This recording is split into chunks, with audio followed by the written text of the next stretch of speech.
सबसे पहले मैं ये कहना चाहती हूँ कि जो आप लोग बैठे हैं यहाँ पे, आपने ऐसा एक आंदोलन लड़ा है जो दुनिया नहीं देखा है, और इसके लिए मैं आपको सलाम देती हूँ सबसे पहले।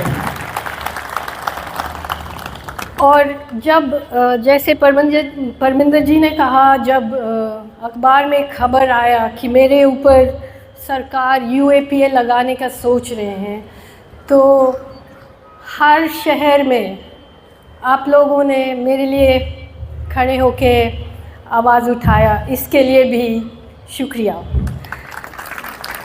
और तीसरी बात है कि मैं अभी आज बैठ के जो आपका थिएटर देख रही थी, झंडे का और गाना और परफॉर्मेंस, मैं वहाँ बैठ के रो रही थी, इसीलिए क्योंकि बहुत कम जगह है दुनिया में अब जब दूसरों के बारे में लोग बोल के लड़ते हैं। सब लोग अपने लिए बोलते हैं, अपने लिए लड़ते हैं, और इससे जो हुकूमत है वो बहुत खुश है कि सब अपने अपने कुएं में बैठ के कूद रहे हैं और एक दूसरे का भाईचारा ख़त्म हो गया दुनिया में।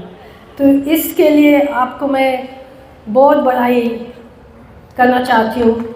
शायद इंडिया में सिर्फ एक और जगह है, मेरी मुल्क केरला, जहाँ पे लोग पैलेस्टीन के लिए खड़े हो जाते हैं। नहीं तो पहले हमारा देश पैलेस्टीन का दोस्त था, और अभी हम हथियार भेज रहे हैं इज़राइल को, वर्कर्स भेज रहे हैं इज़राइल को। मतलब हमारा धन भी जा रहा है, हमारा गरीबी भी जा रहे हैं। जो लोग इतना गरीब है कि वो एक बैटल ग्राउंड स्टेट में जाके काम करने के लिए तैयार है, उनका गालियाँ सुनने के लिए भी तैयार है इज़राइलियों का। तो वो उसके बाद मैं परमिंदर जी की सवाल पे आती हूँ। The God of small things शायद 1997 में पब्लिश हुआ था।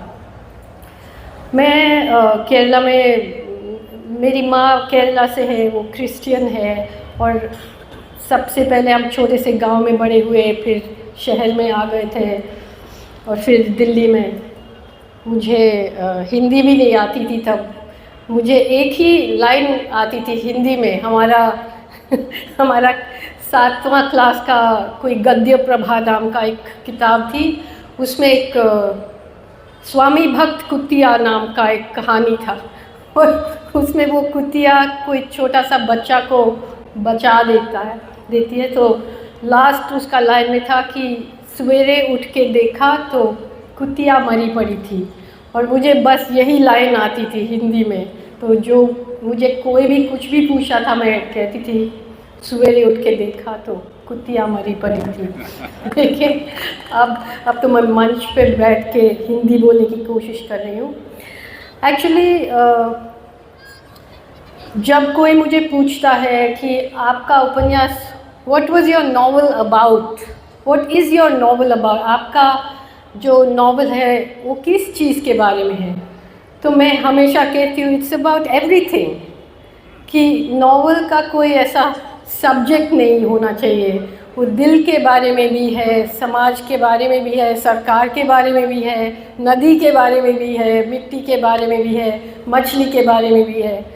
और मैं समझती हूँ कि अगर आप अपने आप को लेखक कहना चाहते हैं तो आपको इन सब चीज़ का समझ होना चाहिए, क्योंकि छोटे से बड़े सब कुछ कनेक्टेड होता है।